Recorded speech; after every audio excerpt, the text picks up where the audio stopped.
मुजफ्फरनगर के Shri Ram group of college में एक फैशन शो में बुर्का पहनकर कैटवॉक के बाद उपजे विवाद पर आज कॉलेज की छात्राओं ने अपना मौन व्रत तोड़ते हुए सवाल खड़ा करने वाले मौलानाओं से ही सवाल दाग डाले। छात्रों की माने तो वे अब इस बुर्का कैटवॉक पर विवाद किस आधार पर कह रहे हैं। छात्राओं ने कहा अगर वो हिजाब पहने तो मौलानाओं को दिक्कत और न पहने तो दिक्कत। छात्राओं ने मौलानाओं को नसीहत देते हुए कहा कि बिना वजह के इस मुद्दे को उठाया जा रहा है। इसके अलावा भी कई मुद्दे हैं उनको उठाना चाहिए। छात्राएं कहती हैं कि वो अगर फैशन डिजाइनिंग का कोर्स कर रही है तो उसकी प्रेजेंटेशन कहाँ देखी। उन्होंने कहा कि अगर उन्हें कुछ अलग करने का सोचा अपनी मुस्लिम बहनों के लिए तो क्या गुनाह कर दिया। एक छात्रा ने अपनी सुंदर शब्दावली को मोतियों में पिरोकर इस मामले पर सवाल खड़ा करने वाली मौलानाओं के सवाल पर जवाब देते हुए कहा, खूबसूरती है मेरे वतन की रंग बिरंगे लिबासों में। अब कोई तंग है तंग कपड़ों से तो कोई खुश है हिजाब में। तो यही वेस्टर्न ड्रेसेस भी थी और भी ड्रेसेस थी, लेकिन इस चीज़ का मुद्दा बनाया गया है जानबूझ के और कुछ नहीं है। और इस चीज़ के लिए तो मैं तो यही कहूँगी कि हमें मौका मिला है कि बुर्के को हम कैसे कैसे वियर कर सकते हैं, क्या क्या उसमें डिज़ाइंस हो सकते हैं। आप फॉरेन कंट्रीज़ में जाके देख लो, जो मुस्लिम कंट्रीज़ हैं वहाँ तो बहुत बड़े बड़े शोज़ होते हैं बाया को लेकर। अगर मुद्दा बनाना है तो वहाँ भी बनाओ जाकर, यहीं क्यों मुद्दा बनाया जा रहा है। एक श्री राम कॉलेज का नाम लेकर आपने मुद्दा बनाना शुरू कर दिया तो ये तो कोई लॉजिक वाली बात ही नहीं बनती। जिस तरह से मौलाना इस मामले को लेकर सवाल उठाए, उनका कहना है कि जो बुर्का है वो सिर्फ महिलाओं के लिए है, वो उसका इस तरह से प्रदर्शन करना बिल्कुल गलत है जिस तरह से किया गया कैटवॉक को। इसमें क्या तो कहना है? वो महिलाओं ने ही तो पहना था, महिलाओं के लिए था, उन्होंने उसी तरीके से उसे वियर किया है। उन्होंने कोई गलत तरीके से उसे वियर नहीं किया, उन्होंने डिजाइन्स दिखाए हैं। श्री राम कॉलेज का मोटिव ये था कि आप कैसे कैसे वियर कर सकते हो, क्या क्या डिजाइन्स आ सकते हैं। मौलाना को कहना है कि जिस तरह से जो बुर्का था उसे फैशन शो में इस्तेमाल किया गया, फैशन शो में इस्तेमाल नहीं किया जाना था, उसको लेकर मौलाना विरोध कर रहे हैं। फैशन शो में डिजाइन्स दिखाने थे, उन्होंने डिजाइन्स दिखाए हैं, उन्होंने एक लॉजिक, वो थोड़ा ही ना था उनका मुद्दा। मौलाना को कहना है कि आपका ब्रेन वॉश करके जो आपके टीचर उनके द्वारा ऐसा ब्रेन वॉश किसी का नहीं हुआ। अब ब्रेन वॉश अगर होता ना तो हम लोग यहाँ पढ़ते ही ना, हम किसी और कॉलेज में जाते। अगर ब्रेन वॉश होने वाली चीज़ होती, कोई छोटे बच्चे नहीं है कि उन्हें ब्रेन वॉश कर दिया जाएगा। तो आप क्या कहना चाहोगे? मौलानाओं का कहना है कि आगे ऐसा कुछ मैं कहना चाहूँगी मौलाना साहब को, अगर आगे ऐसा कुछ होता है तो हम इस पर कानूनी कार्रवाई करेंगे। तो क्या आगे भी जो फैशन कॉम्पिटिशन होंगे उसमें आप लोग बुर्का पहनकर कैंप करेंगे? अगर हमें मौका मिलेगा अपनी चीज़ों को प्रेजेंट करने का तो हम क्यों नहीं करेंगे, हम लोग करेंगे, बिल्कुल करेंगे। हमें डिज़ाइंस दिखाना है, हमें कोई अपना ये नहीं है कि हम अबाया को लेके कोई मुद्दा बनाएंगे या कुछ, ऐसा नहीं है। हमें डिज़ाइंस प्रेजेंट करें और डिज़ाइनर का काम ही यही होता है। अगर डिज़ाइंस नहीं बनेंगे तो अबाया पहनोगे कैसे? देखिए सवाल तो बहुत सारे उठ रहे हैं। किसी को आपत्ति है, कोई कह रहा है कि हमारा एक पर्दे का लिबास है। तो यार मैं तो एक बात ही कहना चाहूँगी सभी के लिए, हम हिंदुस्तान में रहते हैं और हिंदुस्तान में एक शेर बहुत फेमस है कि खूबसूरती है मेरे वतन की रंगी बिरंगी रिवाजों में, अब चाहे कोई तंग कपड़े पहने या कोई रहे हिजाबों में। मैं तो यही बात कहना चाहूँगी, दैट्स ऑल। जिस तरह से मौलाना सवाल खड़े करे उनको लेके क्या है, मौलाना ने इस पर विवाद खड़ा किया है, उसको लेके क्या कहेंगे आप? जिस तरह मौलाना को लेके क्या? मौलाना साहब की कहीं ना कहीं बात ये वाली ठीक है कि वो पर्दे को लेके कह रहे हैं, ठीक है, लेकिन किसी संस्थान में अगर हम होते हैं तो हमें वहाँ पे मौके मिलते हैं और हम इतनी सी चीज़ों, मतलब इतनी चीज़ को लेकर इतना बड़ा मौका गवा दें तो ये सरासर अपने साथ ही नाइंसाफ़ी होगी। क्योंकि हम पढ़ाई इसलिए कर रहे हैं ताकि अपना करियर बना सके, करियर सेट हो सके।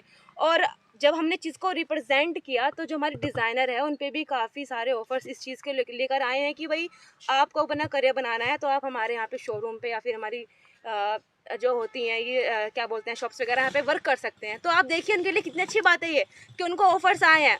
हालांकि आज के टाइम में किसी को रोज़गार नहीं मिल रहा है, आप इस बात से हो अग्री, आजकल रोज़गार नहीं मिल रहा है। लेकिन अगर ये सब करने के बाद किसी को ऑफ़र मिल रहे हैं, उसको करियर सेट हो रहा है तो अच्छी बात है ना। मौलाना साहब को बस मैंने कहा तो आप शुरू में वही बात, जिस तरह से मौलाना ने कहा कि जो बुर्का है उसका इस तरह से फैशन में इस्तेमाल करना वो बिल्कुल गलत है, इस तरह इस्तेमाल नहीं करना चाहिए। देखिए अभी मैंने आपसे यही तो कहा है, वो उनको आपत्ति होगी क्योंकि जब कोई मुस्लिम लड़की घर से बाहर निकलती है उस पर 10 तरह की रोकें लगती हैं, लेकिन हर चीज़ लिमिट में होती है, हर चीज़ लिमिट में होती है। हमारे खुदा को पता है कि हम कितना पर्दे में रहते हैं और कितना हम पर्दे में नहीं रहते हैं।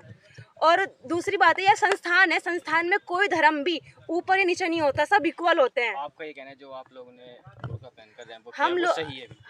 हम लोगों का कहना सिर्फ इतना है कि हमें संस्थान ने मौका दिया अपनी क्रिएटिविटी प्रेजेंट करने के लिए, हमने प्रेजेंट करी और काफ़ी लोग इस चीज़ से इंस्पायर भी हुए हैं। अब विवाद हो रहा है इस पे।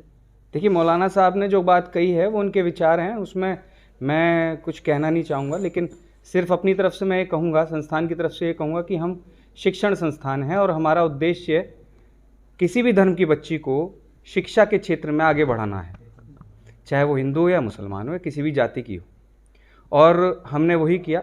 हमारा जो 3 दिवसीय कार्यक्रम हुआ फैशन इवेंट, इसका मूल उद्देश्य है, हमारे यहाँ फाइन आर्ट्स डिपार्टमेंट चलता है जिसमें फैशन के बच्चे पढ़ाई करते हैं, उन्हीं को ध्यान में रखते हुए इवेंट तैयार किया गया था और हर साल ये इवेंट आयोजित होता है। कोरोना के दौरान, कोरोना के बाद से इस बार हुआ है। इस इवेंट का मूल उद्देश्य यही है कि बच्चों को उनकी क्रिएटिविटी को एक प्लेटफॉर्म दिया जाए और एक प्रोफेशनलिज्म उनमें डेवलप किया जाए और एक बहुत बड़ा मंच उनको दिया जाता है जिसके माध्यम से वो अपनी प्रतिभा को लोगों के सामने रखते हैं। जिस तरह से इसको लेकर विवाद हुआ है उस पर क्या कहना है? जो मौलाना इस पर सवाल खड़े कर रहे हैं, कॉलेज के खिलाफ भी कार्रवाई की मांग कर रहे हैं, अगर आगे कॉलेज में इस तरह से बुरखे में कैटवॉक कराया गया तो उसके खिलाफ हम कार्रवाई कराएंगे, चाहे हमें हाई कोर्ट या सुप्रीम कोर्ट जाना पड़े, इस तरह का बयान दे रहे हैं, इस पर क्या कहना है? देखिए, ये जो बच्चियों ने बुर्का डिज़ाइन किया और रैंप पर उसका प्रदर्शन किया, जहाँ तक मैं समझता हूँ कहीं भी किसी भी तरीके से उन्होंने धार्मिक भावनाओं का उल्लंघन नहीं किया है। उन्होंने बल्कि अपनी धर्म को, अपनी तहजीब को आगे बढ़ाते हुए बुर्के को प्रमोट किया है। उन्होंने दिखाने का प्रयास किया है कि कितने अच्छे से बुर्का पहना जा सकता है और हम भी यही कहते हैं कि भाई सबका अभिव्यक्ति का अधिकार है, सब अपने अपने तरीके से अपनी बात को रख सकते हैं। अगर बच्चियों ने कुछ क्रिएटिव किया है, उन्होंने अपने सर के पास जाकर ये कहा कि सर हम बुर्के को लेकर हम कुछ नया करना चाहते हैं और सर ने उनको मोटिवेट किया है, तो उसमें मुझे नहीं लगता कहीं भी गलत है। आप बिल्कुल सही मानते हैं। अब ये देखिए ना कि अगर बच्चों की क्रिएटिविटी को, बल्कि बच्चों की कल्पनाओं को अगर हम आकार नहीं देंगे, मंच नहीं देंगे, तो फिर हमारा उद्देश्य है बेहतर शिक्षा का, तो वो पूरा नहीं होता। तो हमारा कहीं ना कहीं प्रयास यही है कि बेहतर से बेहतर बच्चों को प्लेटफॉर्म दिया जाए, उनके स्किल डेवलपमेंट पर काम किया जाए और श्री राम कॉलेज हमेशा से हर क्षेत्र में बच्चों की प्रतिभाओं को मंच प्रदान करता आया है। आगे भी देश हित में, समाज हित में बच्चों की प्रतिभा को हम इसी तरीके से मंच प्रदान करते आएंगे, चाहे वो कोई भी क्षेत्र हो।